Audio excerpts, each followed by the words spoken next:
Hi, everyone, and welcome to The Movie House. Today we're going to talk to you about a movie from 1973 called Soylent Green. It's a famous movie, at least as far as I know. Well-known movie.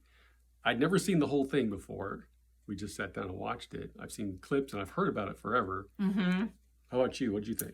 I really liked it. It wasn't anything, I didn't know what to expect. Okay. I've heard of it. I don't think I've ever seen it, not even a clip. Of course, it's very famous, especially the last line, right? Right. But I figured it was based on a short story, but it was based on a novel, which I might have to check that out. I always like watching a movie and then reading the book if there's a book available and if I can get hold of it. But I liked it. I thought they did a really, really good job. It's how do you put it? The dystopian? It's a dystopian tale, and it's the future.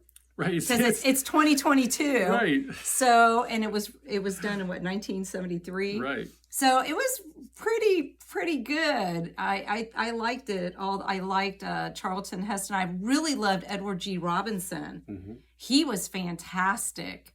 I liked his character Saul Roth. But yeah, I thought it was really good. Yeah, I did. I thought so too. I really enjoyed it, in spite of all the fun it's been made over. I remember I saw a Saturday Night Live skit with Phil Hartman that kind of poked fun at it. That was hilarious. Yeah, that was funny. But no, I think the movie holds up. Mm-hmm. It's kind of funny. We were talking about this earlier.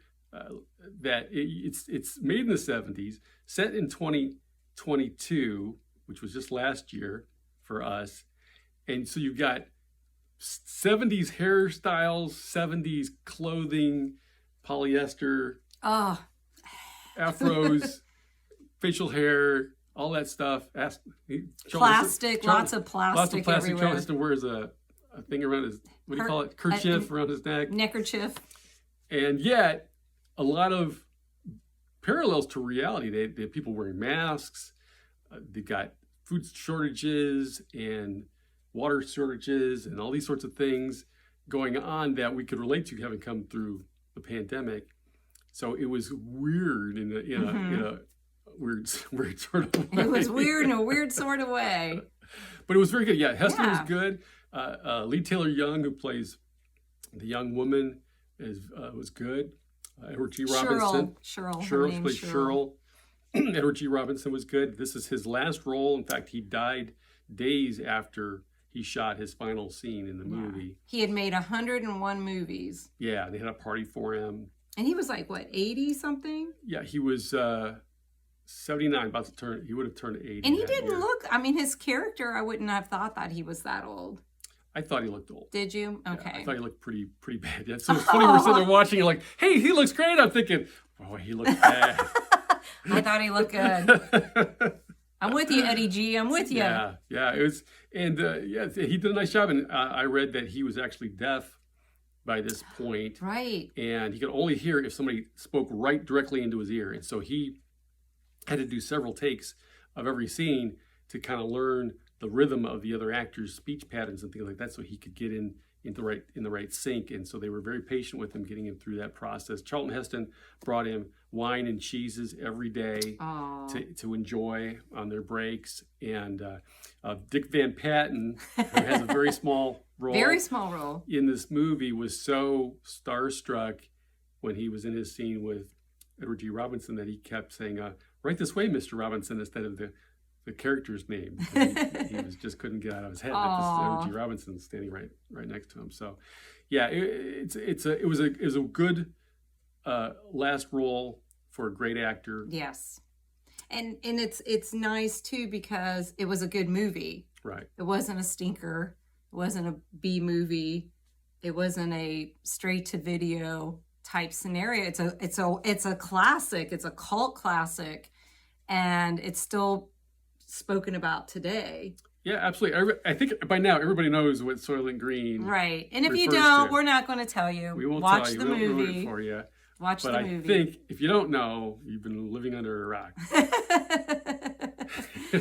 But I like it too. You were talking about the friendship between Charlton Heston and Edward G. Robinson, and they were in the Ten Commandments together. Right, that's right. And that's wonderful That's right. that they were in that together. And wasn't there something else you were telling me they were in together? Well, Edward G. Robinson, I understand, was supposed to actually be in Planet of the Apes. That's right, but he died. He was supposed to be Dr. Zaius. No, he didn't die. He was not well then. Okay. And Dr. it was Zaius, just Dr. too- Zaius, Dr. Yeah. Zaius, Dr. Zaius, Dr. Zaius. You with just all have the to say that. with all the makeup, and they were outside a lot in the heat. I think it was just too much physically for him to perform in that movie, so he didn't get to do it. And as you can tell from this movie, I mean, he's just pretty much inside all the time, sitting around eating and talking and looking at books and things, and it wasn't a very physical role for him. Yeah, I still thought it was good. And there's a lot of, we don't want to give anything away, but there's a lot of good visual aspects to this movie when you have to see it. There's some really good, one's very poignant, but then the other is their meal. I don't want to give away anything, but seeing the pleasure in that meal. Yeah, and I read they improvised that scene. That was not in the script. The meal? Yeah. Oh, that was wonderful. See, that's good acting. That was Yeah. really, really, really good acting there. Yeah. And it shows. It shows. I mean, for it being improv, Right, and it's really I told you good. I liked Heston's reaction when he ate the first thing. I thought that was great because that would have been my reaction. Yeah, But it's, yeah, it's it good. was poignant because of the storyline and like she said, it's a dystopian future, so you can imagine their lifestyle in this society. Right. And I wanted to point out too, and I can't remember what it was. About the furniture. No. Yeah, some things don't change or Yeah. What I wanted in the future to point out was I actually wanted them to hit that note harder, be a little more ham-fisted in exactly who is behind all the evil. Yes, and they didn't of really this do society. that. They really didn't do that. Maybe it's in the No. book because again, this comes from a novel, Right. as well.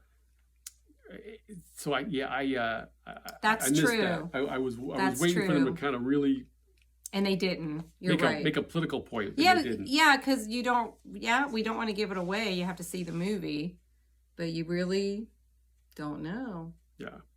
So, I mean, at the end, it doesn't really end. So, wink, wink, nudge, nudge. Okay.